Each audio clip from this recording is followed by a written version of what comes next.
All right. So this we're going to be looking at the elements we're going to need to play Pencil Thin Mustache by Jimmy Buffet, and so it's in the key of D.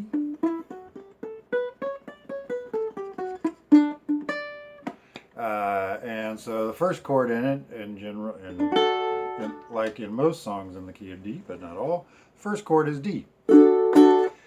So if you look at your sheet, usually the D chord is shown as, or in most chord charts, you'll see something like this, where everything's on second fret. You know, second fret, second fret, second fret. You can swap those fingers, swap the two upper fingers, which you can kind of squeeze them in a little bit tighter, but you're still playing the same notes that way. So either one of those ways worked for a good way to play a D chord. If you're blessed with a double jointed index finger, you can flatten out your first finger and kind of get out of the way of that A string and do it that way with just one finger. So if you can do that, that's the preferred way to do it. But if your finger doesn't bend backwards like that, it's not gonna. No amount of flexing is gonna do it. You're either got the ability to do that or not.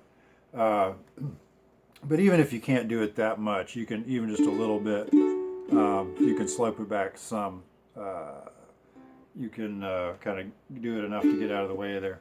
But your other option, which I think we're going to use for this song, is to get rid of that note because we don't really need it.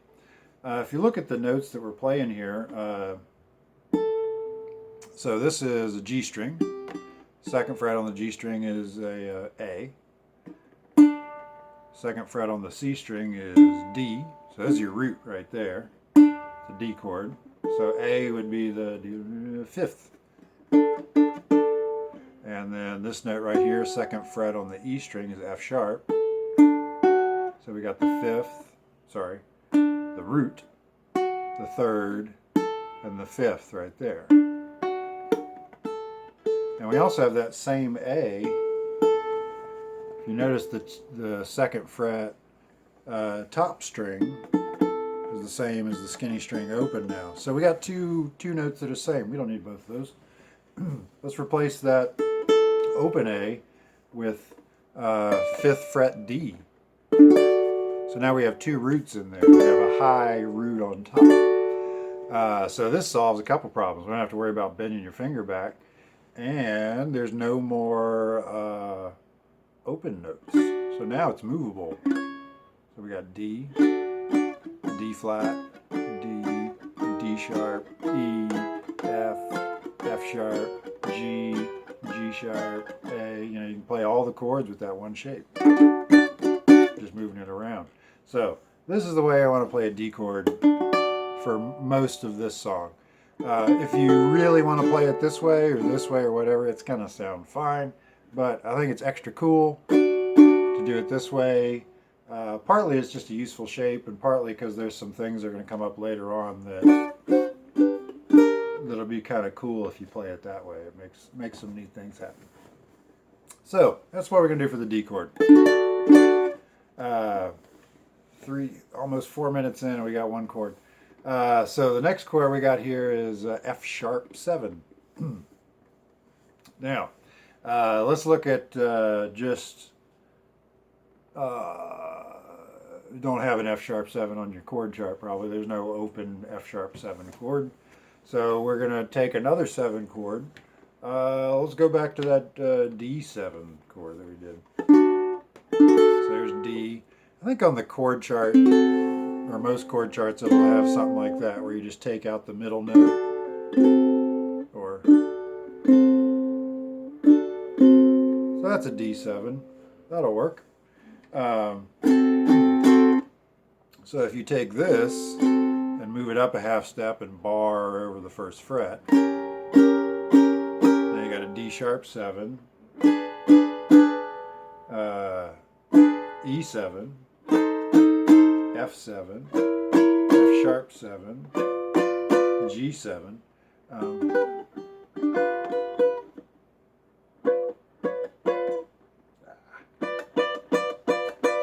You see, this one's kind of hard to play. It works, but it's kind of difficult to play. It would be a little bit easier on a bigger instrument, but you don't have too much room on this one. It's a very small instrument, and this is a big ukulele. Big for a ukulele anyway.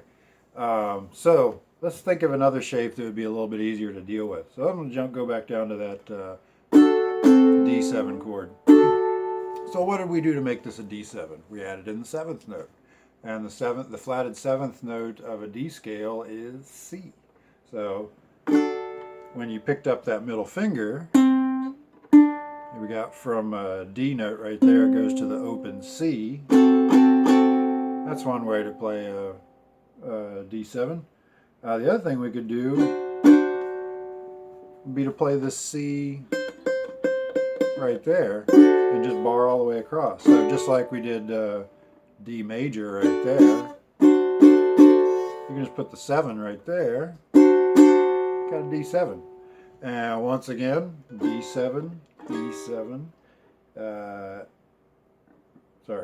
D7, D sharp 7, E7, F7, F sharp 7. That's the chord we need right there, F sharp 7. This is way easier to play than trying to keep that straight while putting those two in there. Man, that's tricky. That's a piece of cake.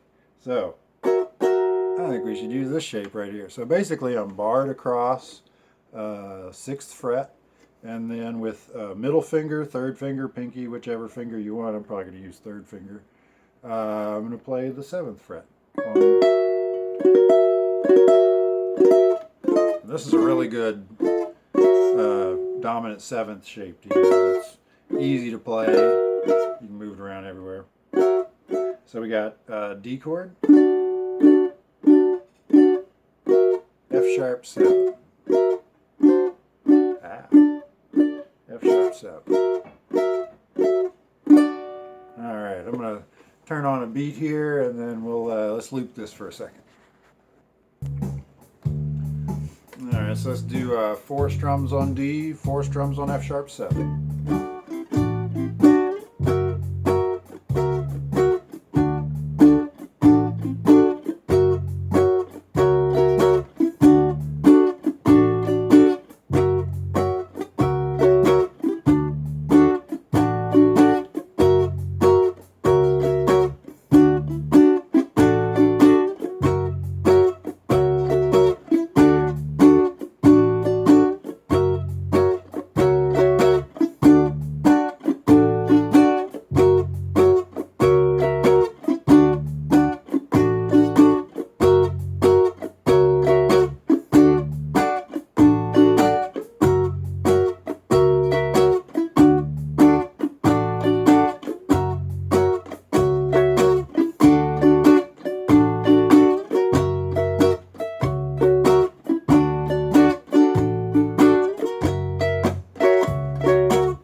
There we go. So that's the first 2 chords. Next video we'll come back and work on the rest of them.